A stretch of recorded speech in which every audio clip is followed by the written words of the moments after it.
Muli, magandang gabi po sa ating lahat. Amen. Tayo po ba'y pinagpala sa ating memory verses? At miss po ba natin ang memory verses? So, before pandemic pa po tayo last na nag-memory verses. So, ngayon po natin ulit sinimulan ang ating pong pagbisa sa ulo. But hopefully, hindi po dahil meron po ulit memory verses kaya tayo nagme-memorize, at noong pong panahon na walang memory verses ay hindi po tayo nagme-memorize. But ito po ay dahil ito po yung ating haligi sa pananampalataya. So ito po ay nakatanim sa ating mga puso, hindi lamang sa ating mga isipan. At patuloy nating pinagbubulay-bulayan ang lahat ng ating mga talata na ating minememorize. Kaya purihin po ang Panginoon sa ating pong mga memory verses. So lahat ng yan ay tunay na malaki po ang impact sa ating mga buhay. So especially sa ating pananampalataya.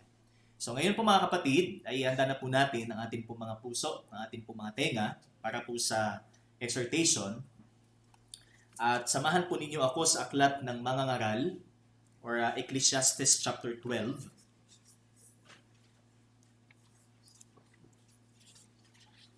So ito po ay from verse 1 hanggang verse 8.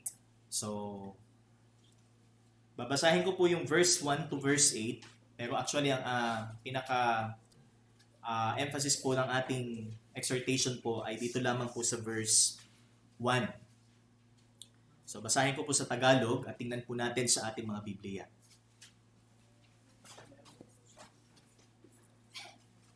Sa aklat po ng mga ngaral, Kabanata 12, talata 1 hanggang 8. Alalahanin mo ang iyong manlilikha sa panahon ng iyong kabataan bago dumating ang mga araw at taon na puno ng kaguluhan, panahong hindi mo na madama ang tamis ng mabuhay.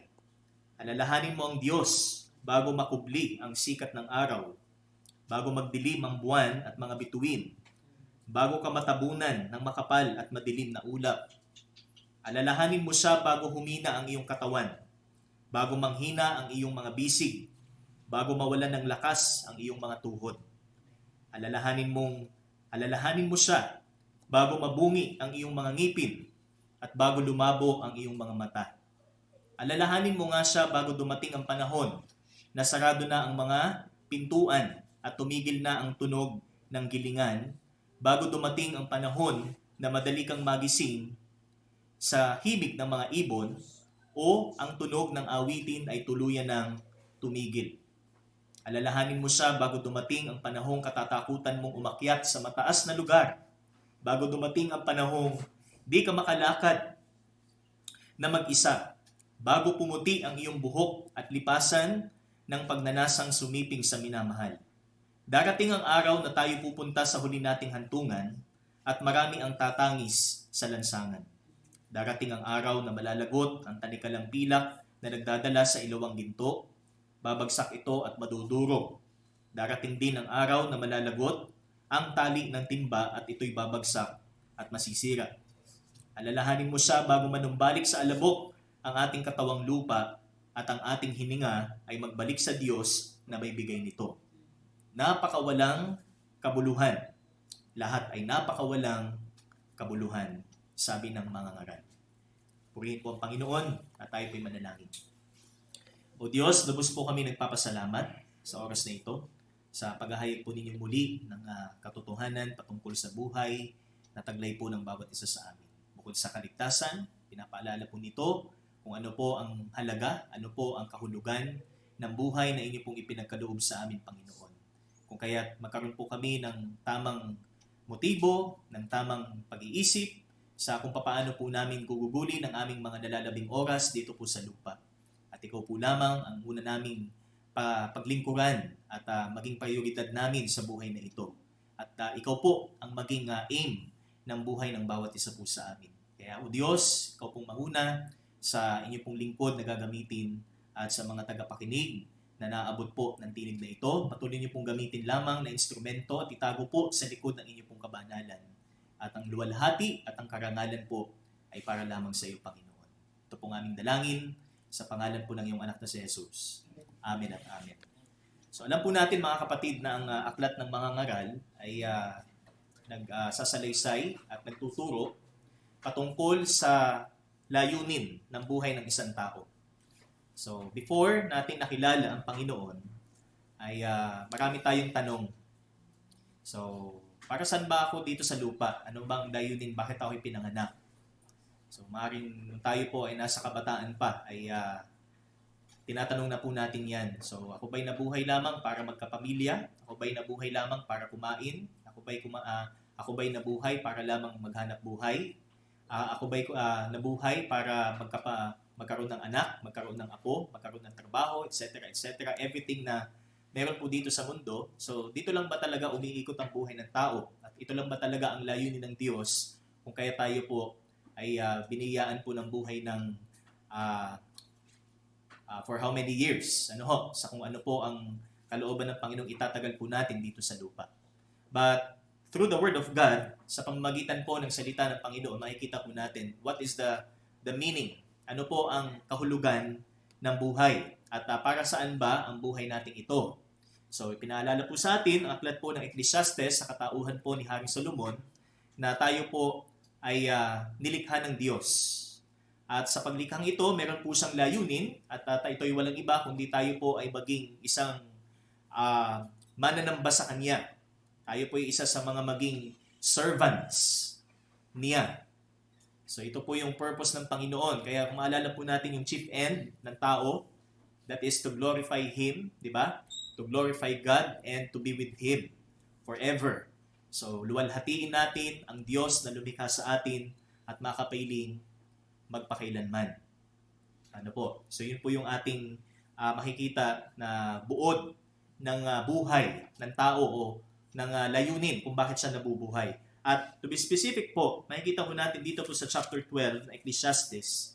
So di ka concluding part ng aklat na kung saan ay pinaalala po ni Haring Solomon kung ano ang pinakamagandang gawin ng isang tao habang siya ho ay nasa panahon ng kanyang kabataan o habang siya ho ay nabubuhay. So, siguro marami pong mga tanong regarding po dito sa passage na paano naman yun, Pastor? Kasi matanda na ako nung nakakilala ko sa Panginoon. So, sabi nga, hindi na ba ito applicable sa akin? Kasi ako ay matanda na nakakilala sa Panginoon, pero meron pa rin akong lakas. So, actually, ang principle dito is as long as you live, habang ikaw ay nabubuhay, although ang pinaka-category ho dito or addressee, makikita ho natin is yung pong mga nasa panahon pa ng kabataan na meron pong relasyon sa Panginoon. Meron pagkakilala sa Diyos. So ito po yung ating theme. Ano po? That is before it's too late. So bago mahuli ang lahat. So ano po ang dapat nating gawin as long as tayo nabubuhay bilang meron na tayong perspective na isang Kristiyano. So with the Christian perspective, paano dapat natin gugugulin ang buhay na ito, ang oras na meron po tayo sa mundong ito. So again, ang ating pamagat is about before it's too late. And we have three things, tatlong bagay na makikita dito po sa ating passage. So from verses 1 to 8. And bago po natin tingnan ang ating mga points, mga kapatid, so ang sabi po dito, alam po natin na tayo po inilikha ng Diyos upang luwalhatiin at paglingkuran siya.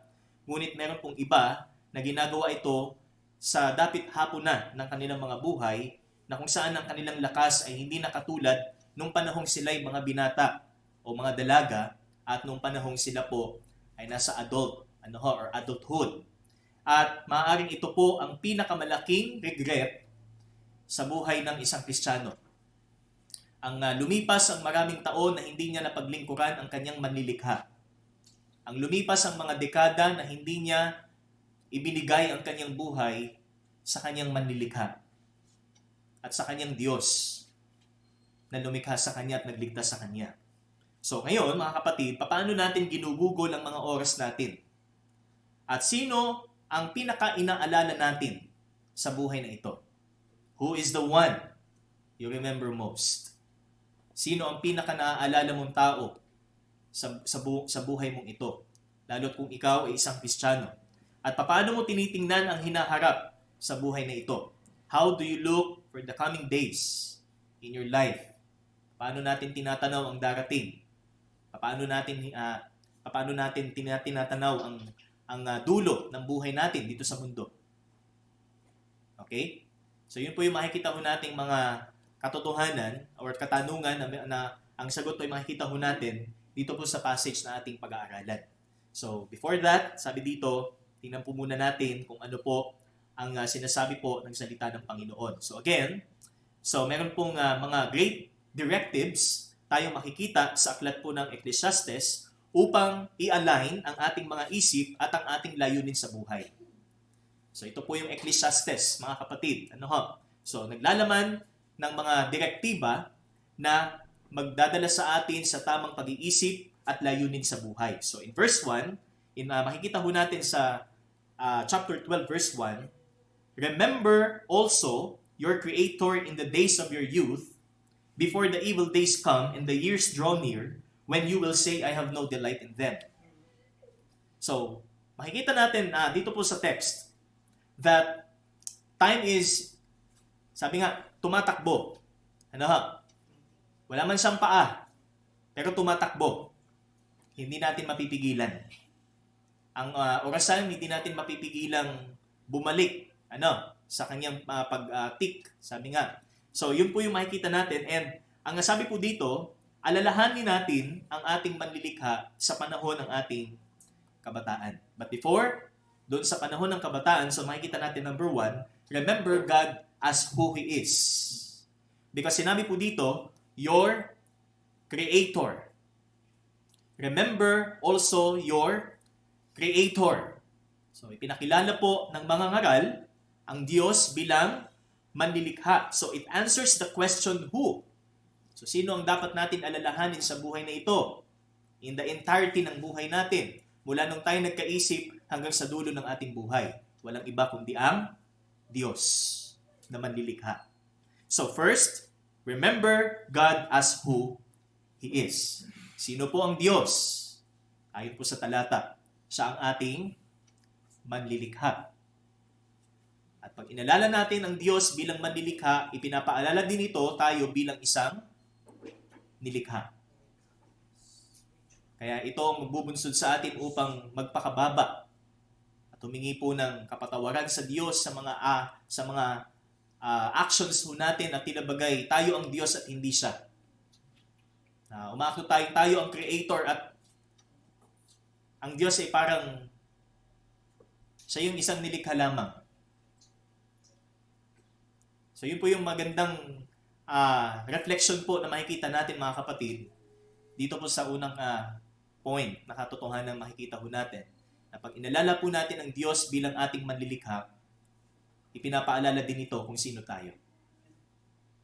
Sapagkat bilang tao at nahulog sa kasalanan at patuloy na nagkakasala, madali ho tayong mabulag at makalimot kung sino ba talaga tayo. Kaya pinapaalala po ng talatang ito, alalahanin natin ang Diyos bilang manlilikha at tayo bilang nilikha niya. So it is the key to praise. Remembering God as Creator is the key to praise. Ito ho ay susi sa pagpupuri sa Kanya. In Psalm 100 verse 3, know that the Lord Himself is God. It is He who has made us. And not we ourselves. We are His people and the sheep of His pasture. Knowing God, is very important in a way na dapat makilala natin siya bilang manlilikha at bilang Kanyang nilikha sapagkat ito ay pagpapakita ng ating pagpupuri sa Kanya. Ito ang daan sa totoong pagpupuri at pagpupuring katanggap-tanggap sa Kanya. Kaya sa tuwing tayo po ipapasok sa bahay panambahan, ganito ba ang ating pagtingin sa Diyos? Ganito ba ang ating pagtanaw sa ating Diyos na sabay ating manlilikha? Knowing na tayo din po ay iniligtas ng manlilikhang ito.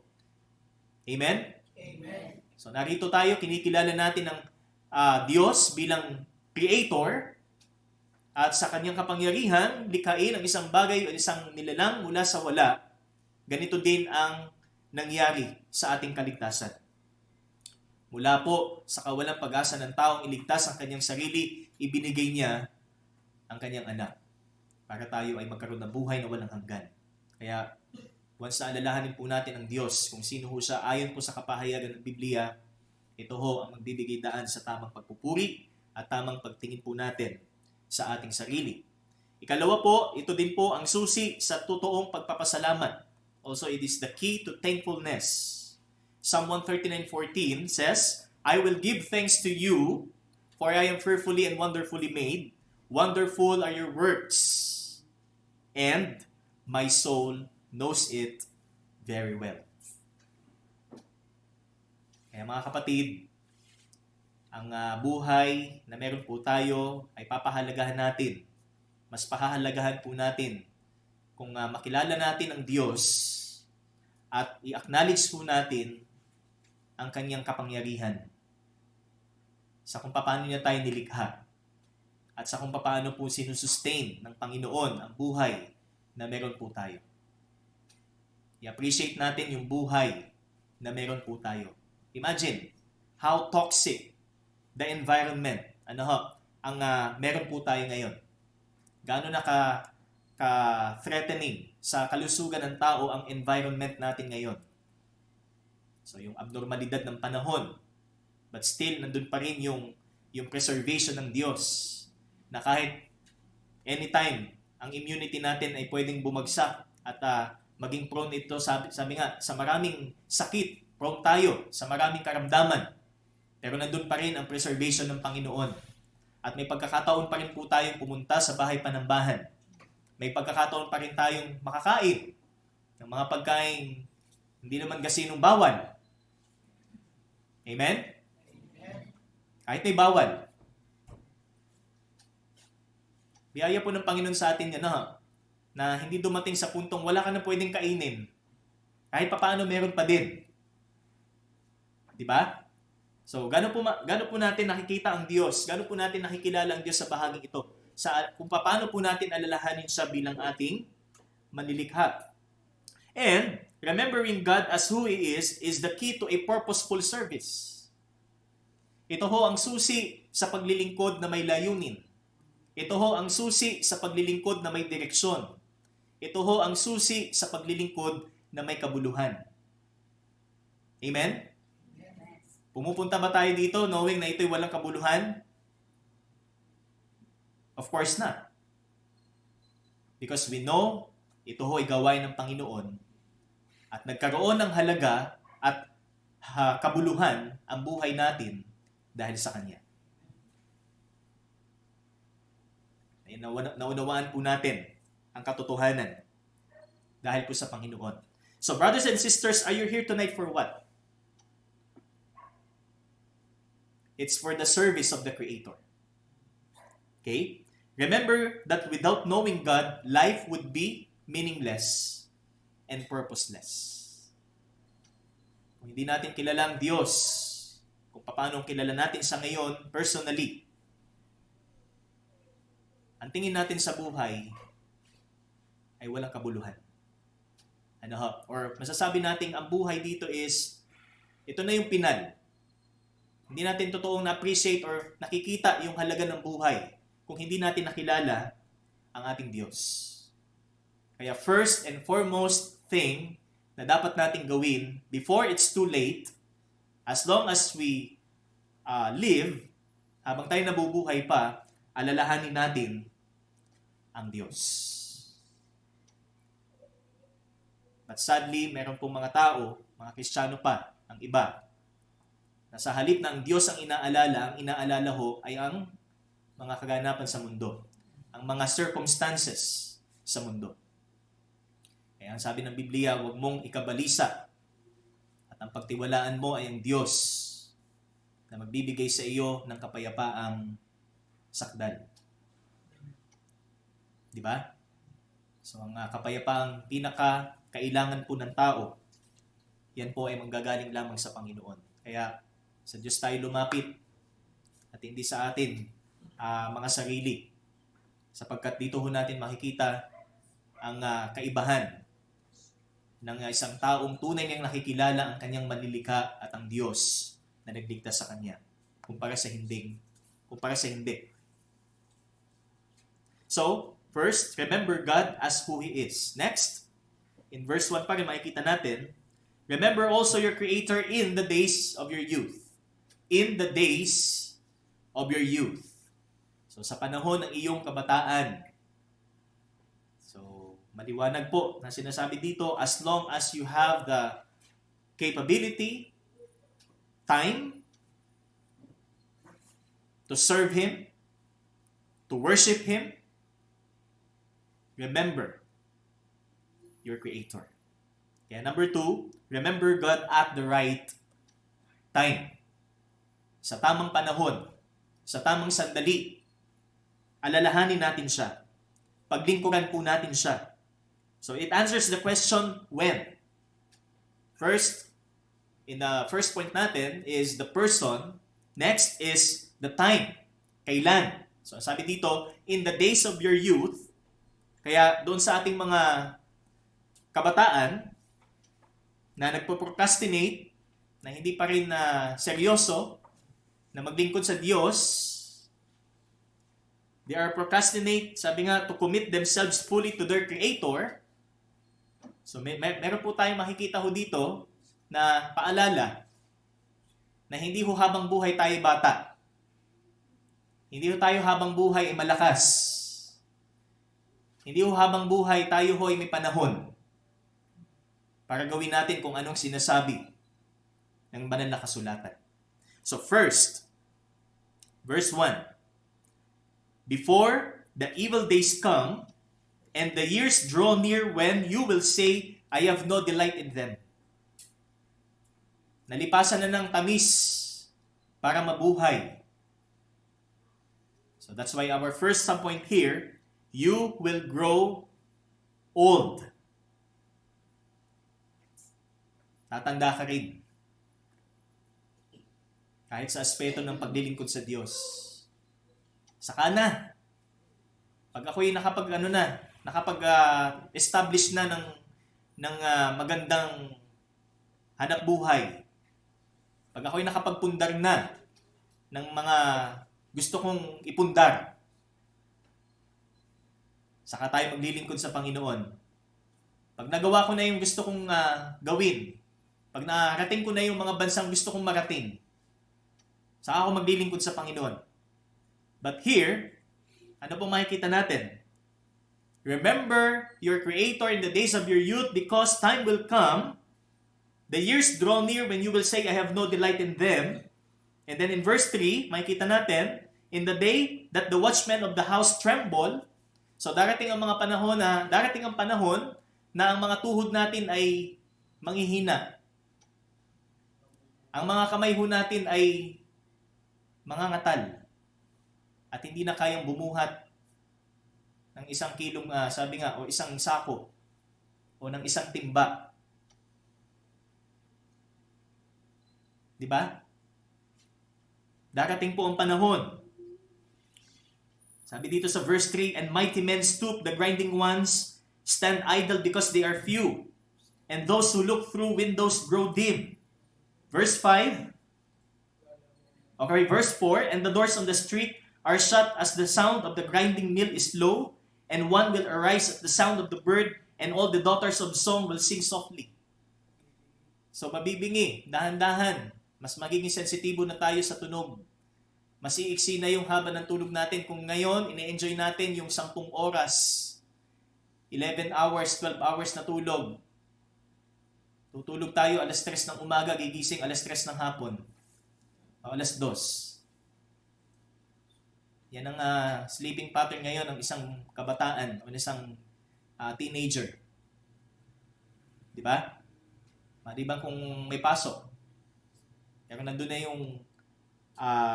yung kalayaan niya na gawin kung anong gusto niyang gawin. Samantalang ang isang may edad na kung saan mas kailangan niyang mamahinga ng maaga, hindi siya makapagpahinga ng maaga sapagkat sa huni pa lamang ng ibon, siya'y nagigising na.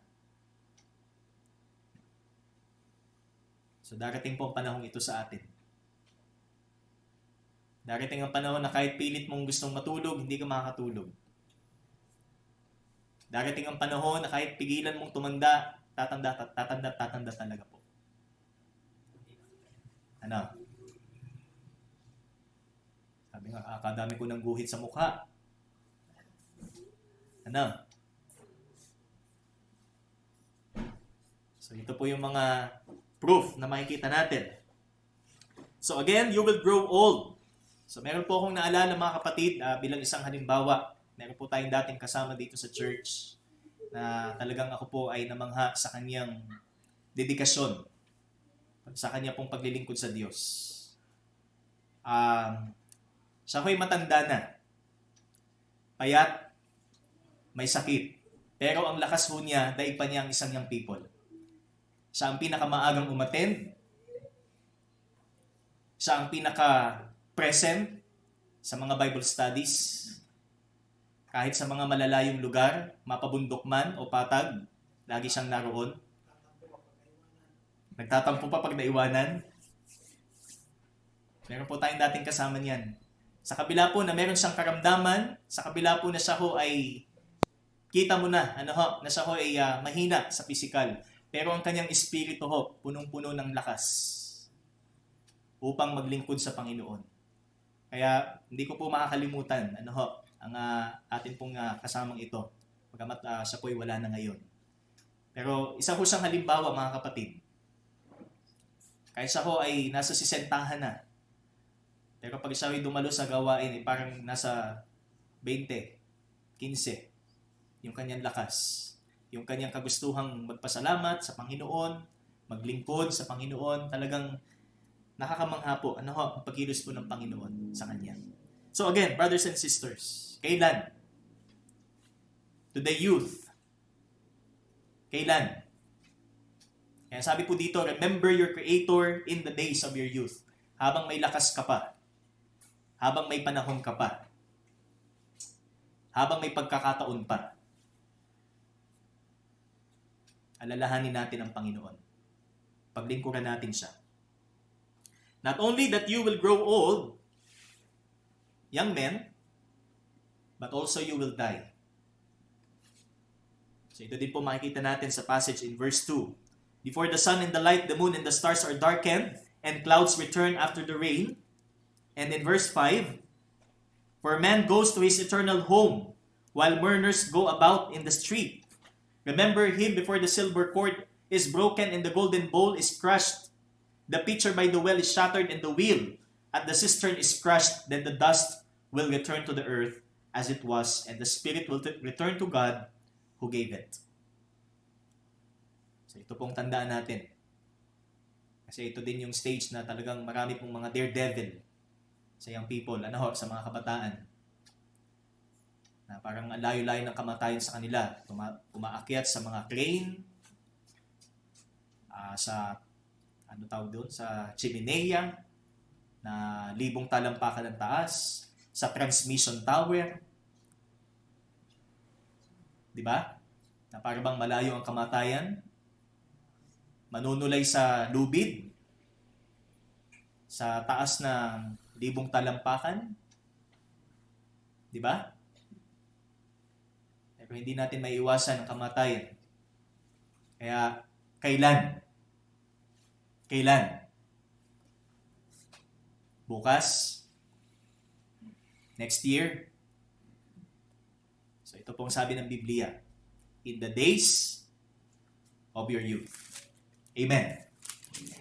Sa panahong tayo malakas pa, sa panahong tayo may pagkakataon pa, kahit dumating sa puntong tayo nagkaedad na, pero nandun pa rin ang ating pag-aalala sa manlilikha at ang lumipas na panahon sa ating buhay, hindi natin sinayang. Okay?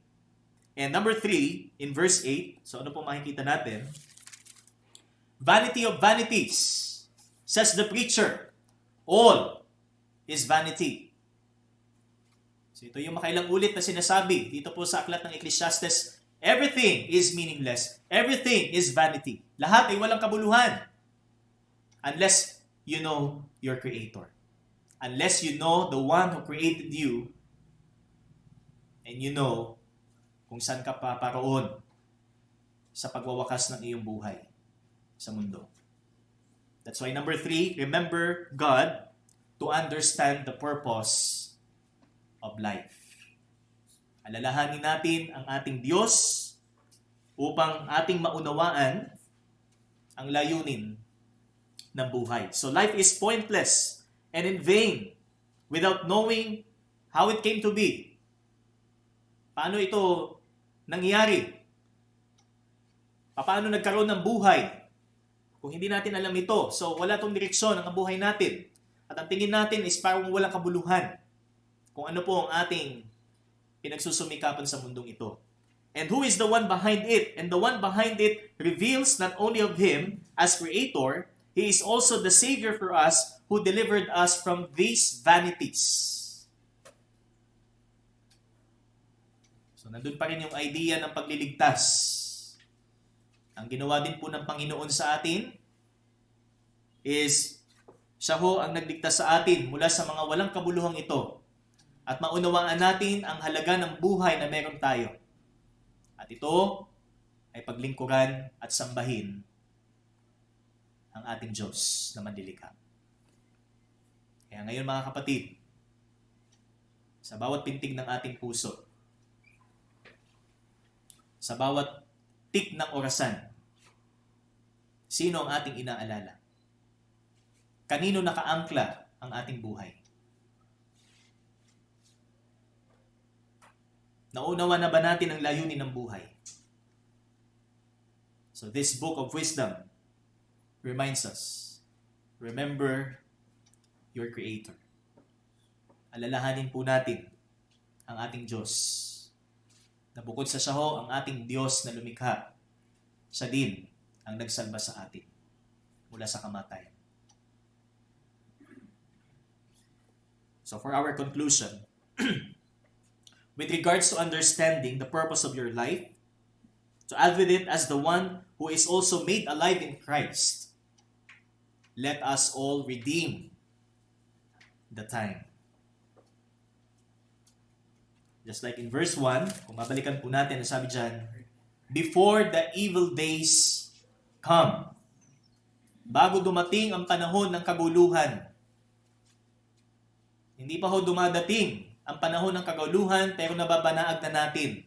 Hindi pa rin sumusunod. Hindi pa rin inaalala ang Diyos. Ganito katigas ang puso ng tao. Subalit sa isang taong nagpakababa sa Panginoon, ang kanyang gawi, ang kanyang laging ginagawa, lagi niyang inaalala ang kanyang manlilikha.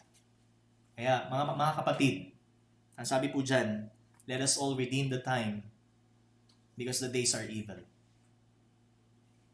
Pasama na ng pasama ang mundo natin. Pahirap na po ng pahirap ang buhay natin. Pero kung ang pipiliin pa rin natin ay hindi alalahanin ang Diyos at hindi sa paglingkuran, para na rin ho natin pinili na tumalon sa kumunoy o sa apoy ng impyerno. Ito po ay isang mahalagang babala sa atin.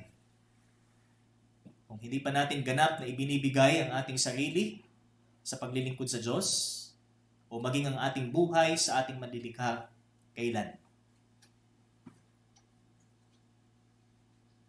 Kaya sabi po ng Biblia, ang kaligtasan ay ngayon na at ang panahon ay ngayon na. Amen? So brothers and sisters, before it's too late, remember God as who He is. Remember Him at the right time. And remember Him to understand the purpose of life.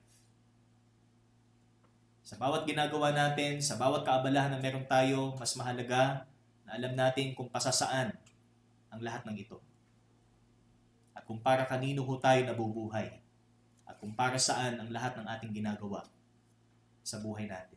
Taglay po ang biyaya ng buhay na ipinagkaloob sa atin. Tayo po'y manalangin. Purihin ka, Panginoon, sa inyong pong salita. Salamat po sa grace of life na meron po kami. At dito po namin nabanaag at napagtanto ang halaga ng buhay na ikaw ang aming inaalala at ikaw ang aming pinaglilingkuran at sinasamba. At hindi po ito mangyayari kung hindi pa rin sa inyo pong revelasyon sa amin, sa pamamagitan ng inyong pong anak na aming Panginoon at tagapagligtas. Kaya, O Diyos, patuloy po na naka-align ang aming mga motibo, ang aming pong mga puso, ang aming pong mga behavior sa inyo pong standard na kinakailangang palagi po naming tingnan sapagkat madali po kaming makalimot at madali po kaming sumunod sa mga bagay na ayon sa gusto namin at hindi sa inyong gusto. Kaya muli po, sa iyo pong kalooban ay patuloy naming may pamuhay ang katuruan pong ito. Patuloy ka naming alalahanin habang kami may panahon pa at may lakas para sa iyong kapurihan. Salamat po sa oras na ito. Pinupuri ka namin at pinasasalamatan. Sa pangalan po ng iyong anak na si Jesus. Amen at amen. Purihin po ang ating Panginoon.